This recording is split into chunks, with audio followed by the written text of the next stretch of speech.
Hello friends, আসসালামু আলাইকুম বন্ধুরা। ফেসবুক হচ্ছে বর্তমান সময়ের একটি সবচাইতে জনপ্রিয় এবং সবচাইতে বেশি ব্যবহৃত সামাজিক যোগাযোগ মাধ্যম। আপনারা হয়তো জানেন যে বর্তমানে ফেসবুকে যত সংখ্যক মানুষ ফেসবুকের সাথে কানেক্টেড আছে, পৃথিবীর অন্য কোনো সামাজিক যোগাযোগ মাধ্যমের সাথে এত বহু সংখ্যক মানুষ একসাথে কানেক্টেড থাকে না। সো ফেসবুকে আমাদের যাদের একটি প্রোফাইল আছে, সেই প্রোফাইল কিন্তু অনেক জরুরি একটা বিষয় এবং খুবই ইম্পর্ট্যান্ট আমাদের জন্য। তো আমরা সবসময় যে ফেসবুকের যে ফ্যাসিলিটিগুলো বুক করে থাকি, তার মধ্যে কিছু ডিসফ্যাসিলিটিও কিন্তু আছে, অসুবিধাও কিন্তু আছে। তার মধ্যে একটি হচ্ছে ফ্রেন্ড লিস্ট। তো অনেক সময় আমরা নিজেদের প্রাইভেসির কারণে ফ্রেন্ড লিস্টকে অন্যদের কাছে শেয়ার করতে চাই না। তো আমরা যারা আমার ফেসবুক প্রোফাইলের সাথে কারা কারা ফ্রেন্ড আছে, সেই তথ্যটি যদি কাউকে না দেখাইতে চাই, এই ভিডিওতে তাদের জন্য খুবই গুরুত্বপূর্ণ এবং খুবই ইম্পর্ট্যান্ট। সো বরাবরের মতো এই ভিডিওটি শুরু করার আগে আমি সবার প্রতি একটি রিকোয়েস্ট করব, যারা এখনও পর্যন্ত আমার চ্যানেলটিকে সাবস্ক্রাইব করেননি, প্লিজ তারা এখনই সাবস্ক্রাইব করে দিন। আর যারা অলরেডি সাবস্ক্রাইব করে আছেন তাদেরকে কিন্তু অসংখ্য ধন্যবাদ। তো বন্ধুরা, শুরু করতে যাচ্ছি ভিডিওটি শুরু করার জন্য আমি প্রথমেই সরাসরি চলে যাব আমার মোবাইলে থাকা ফেসবুক নামের অ্যাপসটিতে। তো আমি ফেসবুকে একটি ক্লিক করে দিলাম। দেওয়ার পর এখান থেকে আমি চলে যাব সিম্পলি আমার ফেসবুকের এই ইন্টারফেসের একদম ডান পাশে উপরের দিকে যে আমার ফেসবুক প্রোফাইলের লঘু চিহ্নিত একটি অপশন আছে, এখানে একটি ক্লিক করে দেবো। দেওয়ার পর একটু স্ক্রল করে আমি নিচের দিকে চলে যাব। এখান থেকে আমি চলে যাব সরাসরি সেটিংস অ্যান্ড প্রাইভেসিতে। আপনারা দেখতে পাচ্ছেন এখানে নিচে আছে সেটিংস অ্যান্ড প্রাইভেসি। আমি সেটিংস অ্যান্ড প্রাইভেসি একটা ক্লিক করে দিলাম। তো দেওয়ার পর এখান থেকে আমাকে সিম্পলি চলে যেতে হবে প্রাইভেসি শর্টকাট। এই প্রাইভেসি শর্টকাটে আমি একটা ক্লিক করে দেবো। এখানে একটি ক্লিক করে দিলাম। দেওয়ার পর এরকম একটি ইন্টারফেস বন্ধুরা আপনাদের সামনে চলে আসবে। তো এখান থেকে আপনি সিম্পলি ক্লিক করে দিবেন একদম নিচে, যে আমি দেখিয়ে দিচ্ছি, এখান থেকে একটু স্ক্রল করে আপনি উপরের দিকে নিয়ে নেন। তারপরে আপনি এখান থেকে সিম্পলি ক্লিক করে দিবেন এই যে সি মোর প্রাইভেসি সেটিংস, এই অপশনটার মধ্যে আমি সি মোর প্রাইভেসি সেটিংসে আমি একটা ক্লিক করে দিলাম। দেওয়ার পর ফ্রেন্ডস এরকম একটি ইন্টারফেস আপনার সামনে চলে আসবে।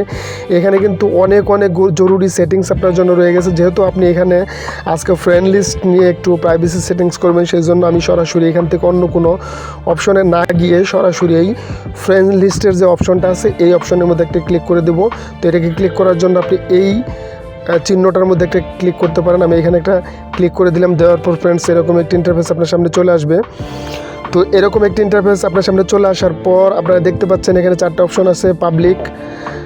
এই চারটে অপশনের মধ্যে একটা আছে পাবলিক, আর একটা আছে ফ্রেন্ডস, আর একটা আছে ফ্রেন্ডস অ্যাকসেপ্ট, তারপর আছে অনলি মি। আপনারা দেখতে পাচ্ছেন আমার ফ্রেন্ড লিস্ট কিন্তু অলরেডি অনলি মি করা আছে। এরপরেও কিন্তু নিচে আরেকটা অপশন আছে সি মোর।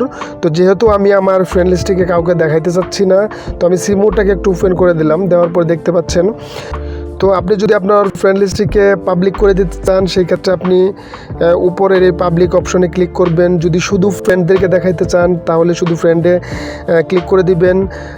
আর আপনার ফ্রেন্ড লিস্টের কোনো নির্দিষ্ট কোনো ফ্রেন্ডের কাছে যদি আপনার ফ্রেন্ড লিস্টটাকে হাইড করতে চান, সেই ক্ষেত্রে এই অপশনটার মধ্যে ক্লিক করে দিবেন। আপনি এখানে ক্লিক করলে আরও সেটিংস পাবেন, সেখান থেকে দেখে নিতে পারবেন।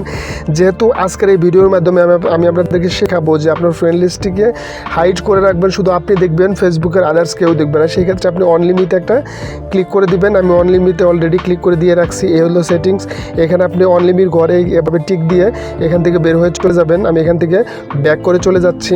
চলে যাওয়ার পর আমি আপনাদেরকে দেখাবো আমার ফ্রেন্ড লিস্টে অন্য কেউ দেখতে পাই কিনা। এই জন্য আমাকে সিম্পলি চলে যেতে হবে ফেসবুক অ্যাপসটির মধ্যে। এখান থেকে আপনি যে দেখার জাস্ট চেক করার জন্য যে কাজটি করবেন, আপনার ফেসবুক প্রোফাইলের লোগো চিহ্নিত এই জায়গাটার মধ্যে একটা ক্লিক করবেন। ক্লিক করার পর আপনার প্রোফাইলটা আপনার সামনে এভাবে ওপেন হয়ে যাবে। এখান থেকে আপনি জাস্ট যে কাজটি করবেন, এখান থেকে যে ডান পাশের এই 3 ডট মেনুতে একটা ক্লিক করবেন। এখানে আমি ক্লিক করে দিলাম। দেওয়ার পর এরকম একটি ইন্টারফেস চলে আসবে। এখান থেকে ফ্রেন্ড আপনি যে কাজটি করবেন, ভিউ অ্যাসে একটা ক্লিক করবেন। ভিউ অ্যাস অপশনটি হচ্ছে এই ভিউ অ্যাসের মাধ্যমে আপনার ফ্রেন্ড প্রোফাইলের বাইরের থেকে আপনাকে যারা দেখে, তাদের কাছে আপনার প্রোফাইলটা দেখতে কেমন, জাস্ট এই ভিউ অ্যাসে ক্লিক করলেই সেটা দেখাবে। তো আমি এখানে ক্লিক করে দিলাম। দেওয়ার পর এরকম একটা ইন্টারফেস আপনার সামনে শো করবে। এটি হচ্ছে আপনার ফেসবুকের প্রোফাইলের বাইরের থেকে যদি কেউ আপনার ফেসবুক প্রোফাইলটিকে দেখে, তারা কিভাবে দেখবে, তারা হোক ফ্রেন্ড অথবা নন ফ্রেন্ড, সবাই কিন্তু আপনার প্রোফাইলটিকে এইভাবে দেখতে পাবে। তো এখানে কিন্তু ফ্রেন্ড লিস্ট শো করতেছে না, এখানে কিন্তু জাস্ট আপনি দেখতে পাচ্ছেন ফলো, মেসেজ, সি অ্যাবাউট, তারপর হচ্ছে ফ্রেন্ডের এই অপশনটা আপনারা দেখতে পাচ্ছেন। এইখানে কিন্তু সাধারণত আপনি যদি এটাকে ফ্রেন্ড লিস্টটাকে পাবলিক করে রাখতেন, এই অপশনটার মধ্যে আপনার ফ্রেন্ডের সংখ্যা দেখাইতো। তো যেহেতু আপনি ফ্রেন্ড লিস্টটাকে অনলিমিটেড করে রাখছেন, সেহেতু আপনার এখানে শুধু ফ্রেন্ড দেখাইতেছে, বাকি কোনো তথ্য এখানে পাবেন না। সো ফ্রেন্ডস, এই ছিল ভিডিও আজকের এই টিপস সম্পর্কিত। যদি এই ভিডিওটি আপনাদের কাছে ভালো লেগে থাকে তাহলে ভিডিওটি অবশ্যই একটা লাইক দিবেন এবং ভিডিওটি শেয়ার করে দিবেন, যাতে আপনার অন্যান্য ফ্রেন্ডরাও ভিডিওটি দেখে উপকৃত হয়। সো ফ্রেন্ডস, এই ছিল আজকের ভিডিও। কথা হবে অন্য কোনো ভিডিওতে অন্য কোনো দিন। সে পর্যন্ত সবাই ভালো থাকবেন। আল্লাহ হাফেজ।